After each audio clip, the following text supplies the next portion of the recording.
Poutine ne veut pas voir de femmes sans enfants en Russie. La Douma vient de voter une loi qui interdit la promotion d'un mode de vie sans enfants sous peine de lourdes amendes.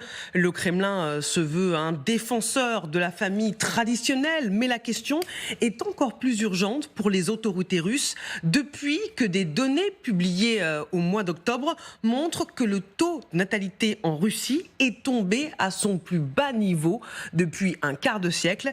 Écoutez ce député qui défend cette loi anti-mode de vie sans enfants. Propaganda отказа от деторождения безусловно идет. La propagande en faveur de l'abandon de la maternité va à l'encontre de la politique démographique de l'État qui protège la maternité et les enfants conformément à notre constitution. Il s'agit certainement d'un élément d'une vaste guerre hybride menée contre notre pays, au même titre que la propagande de la drogue, de la pédophilie, la propagande du changement de sexe, les relations sexuelles non traditionnelles et la propagande du suicide. Qu'est-ce que ça dit de la Russie, Marc Semo ? C'est pas très surprenant entre la défense effectivement des valeurs traditionnelles, cette idée d'un État qui veut redevenir une superpuissance, qui a lancé une politique d'agression déjà sur un de ses voisins, l'Ukraine, et on ne peut pas exclure que l'appétit venant en mangeant, s'il arrive à un succès sur ce front, il ait d'autres ambitions. Et donc, à terme, on a besoin de soldats. Et donc, de bébés. C'est assez typique de tous les régimes autoritaires de favoriser les politiques natalistes. Et donc, la Russie est là-dedans.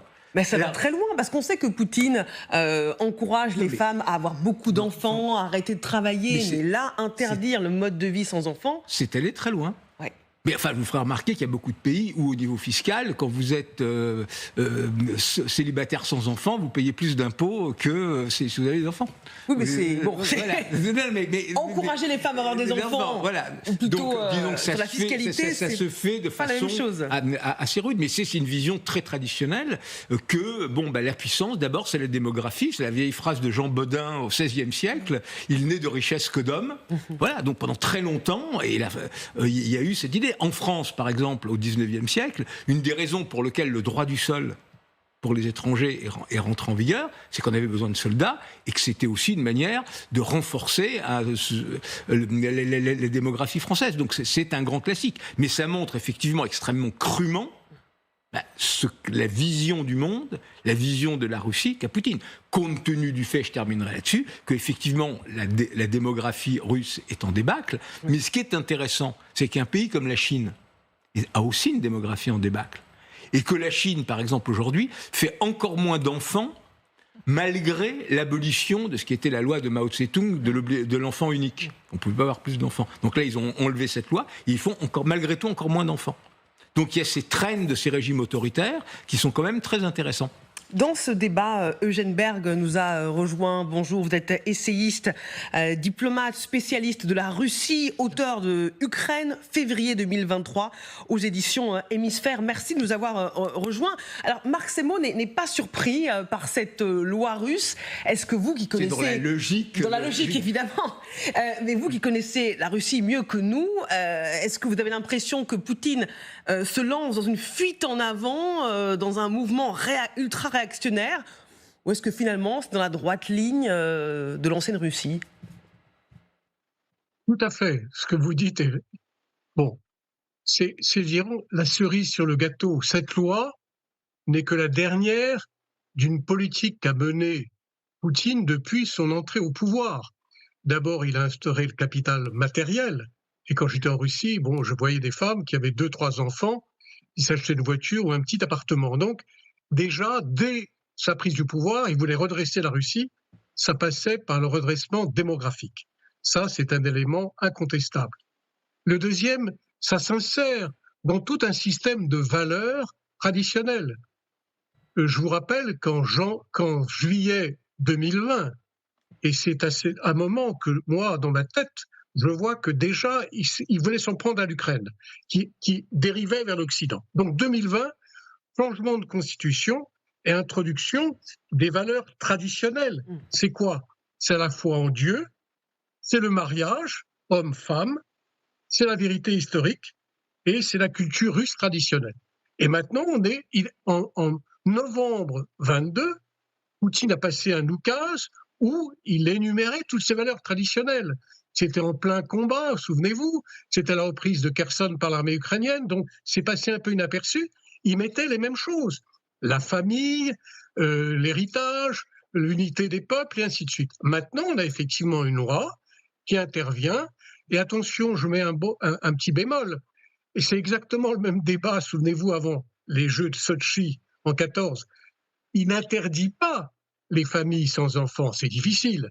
Par contre, il interdit la propagande, c'est-à-dire que dans les films, dans les publicités, dans les enseignements, dans les œuvres à la limite, si demain il y a un ouvrage qui va promouvoir une vie, famille sans enfants, comme ça peut exister, imagination de l'auteur, alors lui, effectivement, l'ouvrage sera mis au pilon et il paiera une forte amende. J'allais justement vous poser la question, comment ça peut se traduire justement cette propagande sur Internet, dans les films, dans les médias? Est-ce que ça veut dire qu'un film, par exemple, où l'héroïne n'aurait pas d'enfant serait interdit?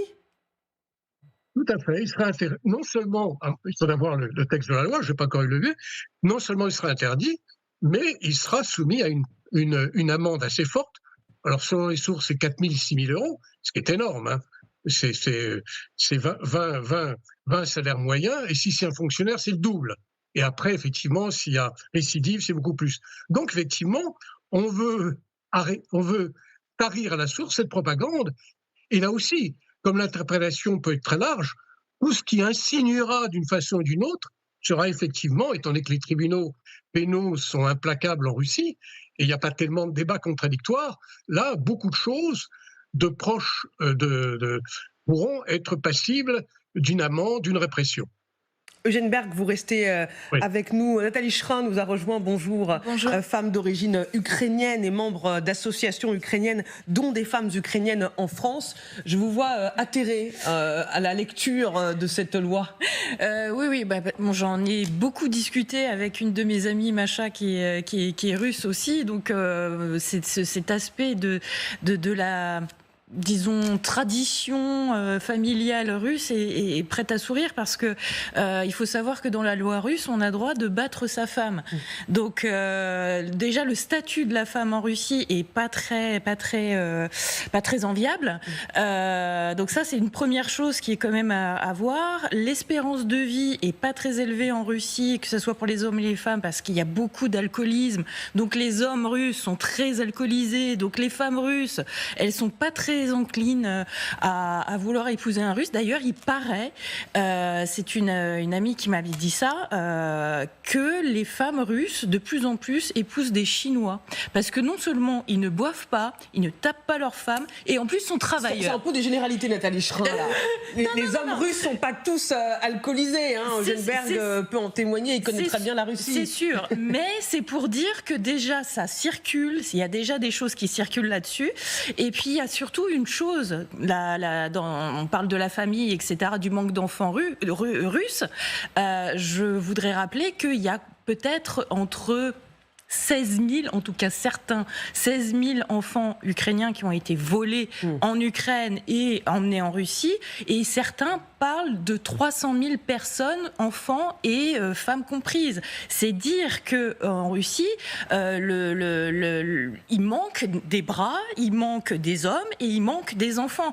Mais un modèle comme le leur, aussi dictatorial, mais qu'est-ce que ça va donner aussi en termes d'enfants? Quand on voit que dans les écoles, on a déjà des enfants qui sont formés à monter et démonter les kalachnikovs comme en Union soviétique, personnellement, ça m'effraie de savoir qu'il va y avoir des enfants dans cet univers-là et qui vont nous donner des soldats qui vont vouloir lutter contre nous. Donc tout ça, ça me pose beaucoup de questions. Bien sûr, on sait que Poutine défend depuis longtemps, vous le disiez Marc Semo et également Eugène Berg, la famille nombreuse. Il voudrait 8 enfants par femme pour relancer la natalité en Russie et renouer avec un glorieux passé face à un Occident décadent. Nous voyons ce qui se passe dans certains pays où l'on détruit délibérément les normes morales, les institutions et les familles, poussant des peuples entiers à l'extinction ou à la dégénérescence. Mais nous choisissons la vie. La Russie a été et reste un bastion des valeurs traditionnelles sur lequel repose la civilisation humaine. Notre choix est partagé par la plupart des gens dans le monde, y compris des millions de citoyens des pays occidentaux. Soutenir les familles avec enfants est notre choix moral fondamental. Une famille nombreuse avec beaucoup d'enfants devrait devenir la norme de la philosophie de vie de la société, le point de référence de toute la stratégie d'État. Michel Dzержinski, c'est aussi une bataille existentielle, une Russie traditionnelle qui défend la famille avec une mère, un père, plusieurs enfants, face à l'Occident décadent où on voit des homosexuels, c'est ce que dit le Kremlin. Je crois qu'effectivement, il y a la bataille culturelle, celle que vous venez d'exprimer.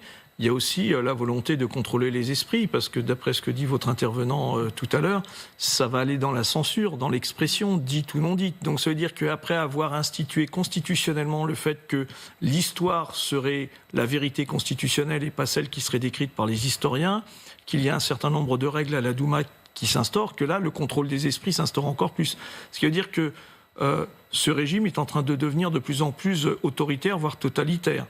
Après, sur la question de la nécessité de faire des enfants pour la société russe, tous les démographes vous le diront aujourd'hui, à l'horizon de 15-20 ans, il va y avoir un effondrement de la démographie russe. Donc je dirais qu'au regard de la démographie russe, aujourd'hui, inciter les couples en Russie à avoir des enfants, bon, ça ferait partie, je dirais, du bon sens.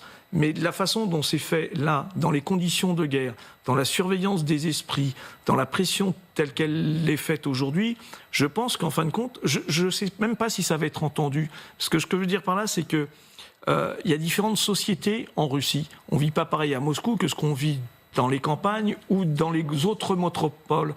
Et donc à partir de ce moment-là, ce qu'on entend dans les campagnes, ils n'auront pas un œil dessus et ils ne vont pas influencer. Et à Moscou, quoi qu'on en dise, on est un peu dans un système hypocrite, c'est-à-dire on combat toutes ces valeurs, je dirais, de débauche occidentale, mais en réalité, sous le rideau, c'est ce qu'on fait. Et c'est même pire, c'est ce qu'on a envie de faire.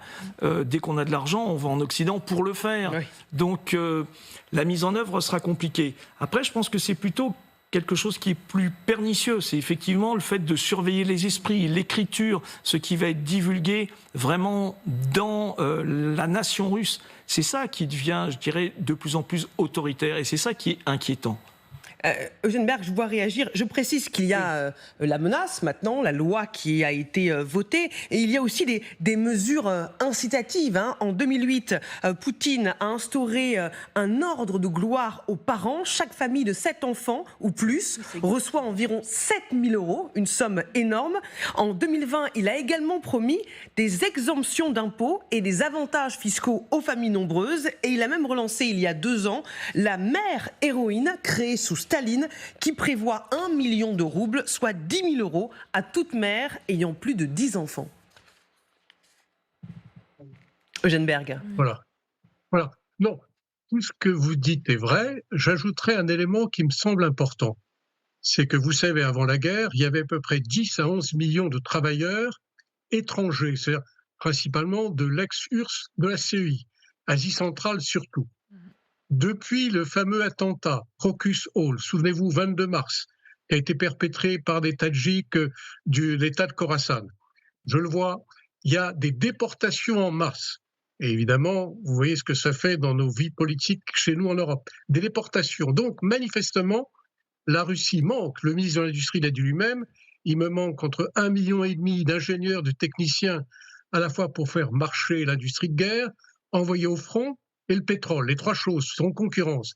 Et maintenant, on déporte massivement des dizaines, des milliers de travailleurs qui ne reviendront certainement pas dans les circonstances actuelles, au moins à hauteur d'homme. Il y a là un appel supplémentaire à avoir des enfants pour combler tous ces trous, en dehors même de l'effort de guerre, pour faire travailler l'économie russe, la développer. Donc, manifestement, il y a une conjonction des 2 événements, guerre, démographie et expulsion de cette masse de main-d'œuvre qui à toujours faire... Elle faisait tous les travaux. Qu'est-ce qui déneigeait les rues à Moscou? Qu'est-ce qui... dans les métros, ainsi de suite. Si une grande partie de ces personnes disparaissent, il faudra bien les combler.